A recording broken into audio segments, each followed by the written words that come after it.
to talk about Backrooms, starting with some non-spoiler stuff and then getting into spoiler territory a little later on in the video.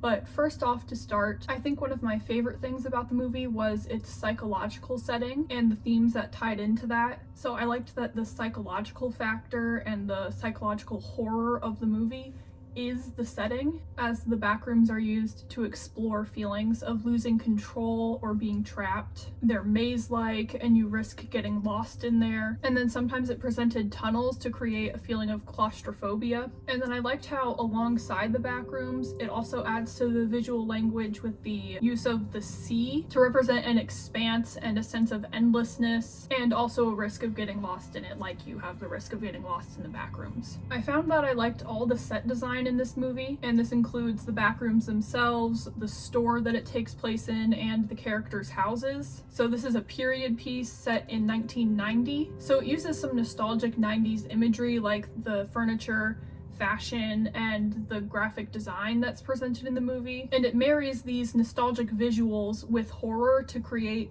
what I think is a really interesting aesthetic. One last thing that I liked in the set design was the use of lines in shots, so kind of focusing sometimes on windows and doors and their linear quality. I thought added another visual quality to the movie to make it a little more interesting. So as far as characters go, Chiwetel Ejiofor plays Clark and Renate Reinsve plays Mary.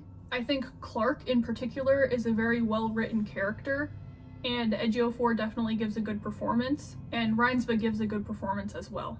So something about the characters is that they're both shown to be lonely, so they kind of parallel each other in that way, and I think this is purposeful of like, once you go in the backrooms, they're so expansive that you can get lost in them and then be separated from other people. Ejiofor's character kind of wants more out of his life, and I think whenever he goes into the backrooms, he's kind of shown in this expansive quality. It's interesting to him because there's so much and it just goes and goes. So he's trapped in his life and then he just goes in there and it's this whole new thing. And then Reinsve's character, she's a therapist and she goes into that profession for a sense of control. And then once you're in the backrooms, they allow for no control and you're at their whims. I think this movie successfully communicates an uncanny vibe. There were a couple of jump scares in there that I thought were really effective, and I actually yelled out loud in the theater. So I thought those were really well done and they did a good job with those. So getting into some more technical stuff, I found that the editing inside of scenes was well done, like cutting from shot to shot within the scenes,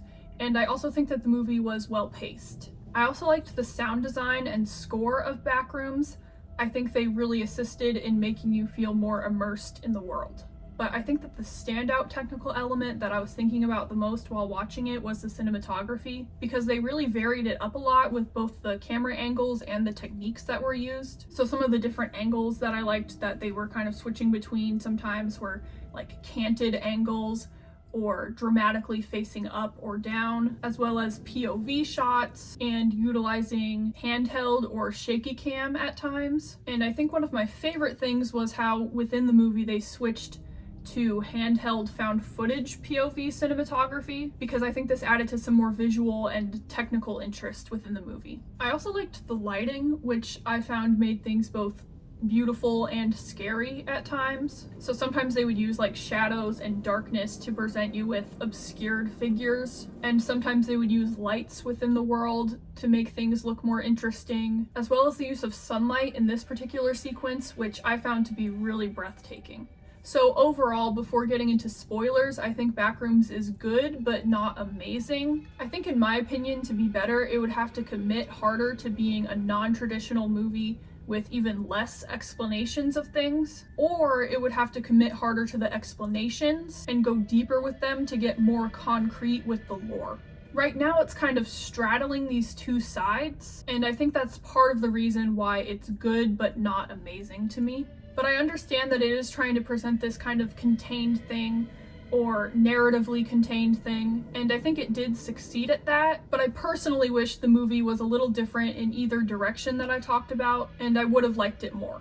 So getting into spoilers, a quality that I liked about Backrooms is I think that it's pretty thematically rich with the visuals. So I like that the setting of the Backrooms is Clark's mind, And you know that's working in tandem with the fact that his therapist goes into the back rooms after him. So basically how being stuck in the back rooms is like being stuck in life, as well as like going into your head during things like therapy. But throughout the story and these ideas that it presents, Clark ends up choosing mental stasis and not progress, which goes along with being stuck in the rooms. So instead of trying to work and get out of the maze, get unlost, he chooses the comfort of just staying there. Even though, you know, to the viewers, it's this uncanny, scary place. It's also showing how you can try to get better, but there is the risk of getting lost and not having success with that. So in your mind, it's so expansive and you have to put in effort, but it might not always work out. So I liked how it was revealed that the monster in the Backrooms was Clark,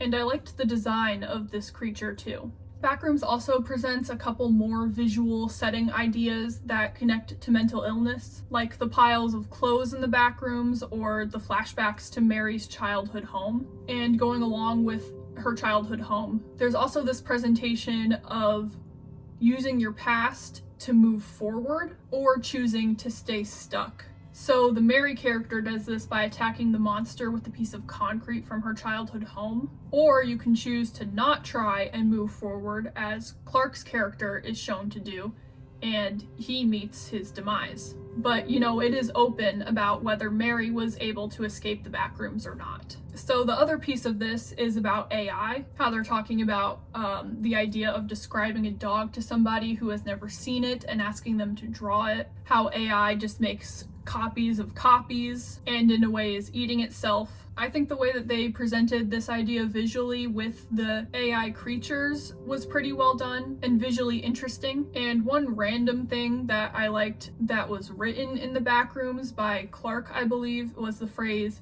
"Tables don't bleed blood." And I think that maybe this is kind of connecting to the fact that AI generated things don't have an inherent human quality. Rooms misremembering themselves. And the more times it remembers something, the less it does.